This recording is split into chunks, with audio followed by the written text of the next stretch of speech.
ఇప్పటికి సంహరించు కిరీటినం గదినం చక్రహస్తం ఇచ్చదైవ తేనైవ రూపేణ చతుర్భుజే సహస్రబాహో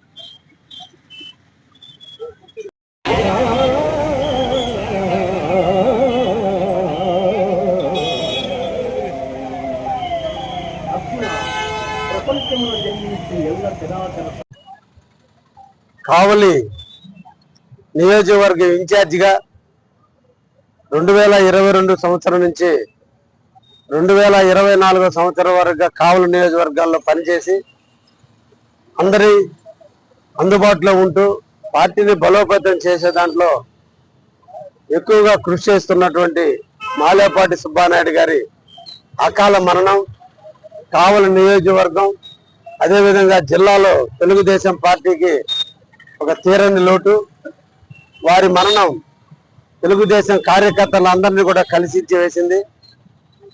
వారికి ఆరోగ్యాన్ని బాగలేక హాస్పిటల్లోనే ఉన్న తరుణంలో వాళ్ళ అన్న కుమారుడైనటువంటి భానుచంద్ర కూడా అక్కడే ఉన్నటువంటి తరుణంలో తన ఆరోగ్యం కూడా క్షీణించి ఆపరేషన్ వికటించి ఆయన కూడా మృతి చెందటం చాలా బాధాకరమైన విషయం. యువ నాయకుడు బాగా ఎదుగుతాడు అనుకున్నటువంటి తరుణంలో నాయకత్వ లక్షణాలను పుణికిపుచ్చుకున్న చందు మరణం జగదత్తి మండలానికి తీరని లోటుగా భావిస్తున్నాం. సుబ్బానాయుడు గారు కావలి నియోజకవర్గానికి సేవలకు గుర్తించి చంద్రబాబు నాయుడు గారు వారికి అగ్రికల్చరల్ టెక్నాలజీకి సంబంధించినటువంటి చైర్మన్ పదవిని కూడా ఇచ్చి వారి సేవలను రాష్ట్ర వ్యాప్తంగా వాడుకోవాలనుకునే తరుణంలో ఈ రోజున వారు అకాల మరణం చెందటం రాష్ట్ర తెలుగుదేశం పార్టీకి అదేవిధంగా నెల్లూరు జిల్లా తెలుగుదేశానికి ఒక బాధమైనటువంటి పరిస్థితిని ఏర్పరిచింది జరగడం జరిగింది.